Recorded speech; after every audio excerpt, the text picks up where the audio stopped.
రండి వదిన గారు. ఏంటో ఇలా పొద్దున్నే వచ్చేశారు. ఏంటో బాగా ముస్తాబు కూడా చేసుకున్నారు.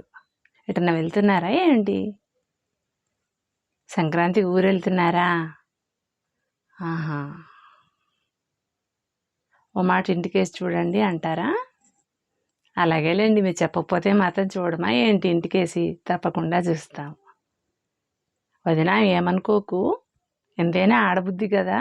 నీ మెళ్ళో నాకు ఆ గొలుసు బాగా నచ్చింది వదినా. కొత్తదా? ఎప్పుడు కొనుక్కున్నావు వదినా? అవునా? ఆహా! అవునా? పండగ కోసం కొనిచ్చారా అన్నయ్య గారు? ఎన్ని తులాలు ఉన్నాయి వదినా? అమ్మో, 8 తులాలా? ఏదేమైనా చాలా బాగుంది వదినా. అయినా మీరు చాలా అదృష్టవంతులు. మీకు అన్నయ్య గారు కొనిచ్చినట్టు అట్లా ఎవరు కొనిస్తారు చెప్పండి? ఎంత ప్రేమ ఉంటే అలా కొనివ్వాలి. ఇప్పుడున్న ధరలకి 8 తులాలంటే మాటలా? అయినా పెట్టొచ్చులేండి. అంత అందంగా ఉన్నదానికి ఎంత రేట్ అయినా పెట్టొచ్చు. బాగుంది వదిన. అలాగే వదిన, హ్యాపీగా వెళ్ళిరండి. చూస్తాను వదిన. అలాగే అలాగే వదిన. ఏముంది భాగ్యం, నేను ఎలాగో ఇంటి ముందు అటు ఇటు చిమ్ముతున్నప్పుడు ఇంటికేసి చూడడం పెద్ద పనా వదిన? నువ్వేం బెంగ పెట్టుకో మాకు. వెళ్ళిరా వదిన. బాయ్. చూసారా ఆ విచిత్రం? ఆ మెళ్ళో నల్లపూసల గొలుసు. ఏమంటక ఆ మాట చెప్పుకోవాలి. బాగుందండి. అదే అడిగా నేను. బాగుంది అన్నాను. 8 తులాలంటే 8 తులాలు అంటుంది. విడ్డూరం కాకపోతే 8 తులాలా అండి నల్లపూసల గొలుసుకి? అంటే మీరు అనొచ్చు, 8 తులాలు పెట్టి నల్లపూసల గొలుసు ఉండదా అని. అందులో ఏం మోడల్ ఉందండి? లాకెట్ ఒకటి బాగుంది అంతే. మహా అయితే ఓ 2 తులాలు ఉంటుంది.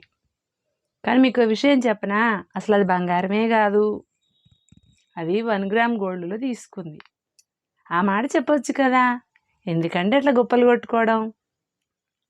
చాలామందికి ఇదే అలవాటండి. సరే, అందరికీ ఇప్పుడు 1 గ్రామ్ గోల్డ్వే కొనుక్కుంటున్నారు. మరి అంతేసి ధరలు బంగారం పెరిగినప్పుడు ఎవరైనా 1 గ్రామ్ గోల్డే కొనుక్కుంటారు. అది తెలియంది ఎవరు? ఎంత గొప్పవాళ్ళైనా కూడా సరే, ఓ 5-6 తులాలు కొనుక్కుంటాం, 10 తులాలు కొంటాం. ప్రతి సంవత్సరం మోడల్ మారినప్పుడల్లా ఒకటి కొనుక్కుంటామా చెప్పండి? అందుకని మోడల్ నచ్చినప్పుడు 1 గ్రామ్ గోల్డ్లో అందరం కొనుక్కుంటాము.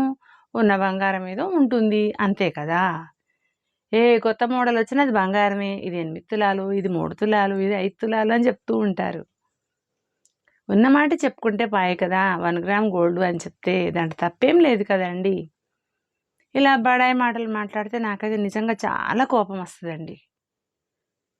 పెద్దగా నాకైతే ఎట్లా కోపం వస్తుందంటే ఇలా మాట్లాడితే. అయినా ఎందుకులేండి, ఒకళ్ళ గురించి మనం ఎందుకు కోపం తెచ్చుకోవాలి? ఎవరి అలవాటు వాళ్ళది, ఎవరి ఇష్టం వాళ్ళది కదా. ఏది ఏమైనా మీ అందరికీ సంక్రాంతి శుభాకాంక్షలు అండి. మీ పిల్లలకి భోగి పళ్ళు కూడా పోసుకుంటుంటారు కదా. భోగి మంటలు వేసుకుంటారు, భోగి పళ్ళు పోసుకుంటుంటారు. Happy Sankranti, happy Bhogi, happy Kanuma. 3 రోజులు చాలా హ్యాపీగా చేసుకోండి. ఓకేనా? Thank you.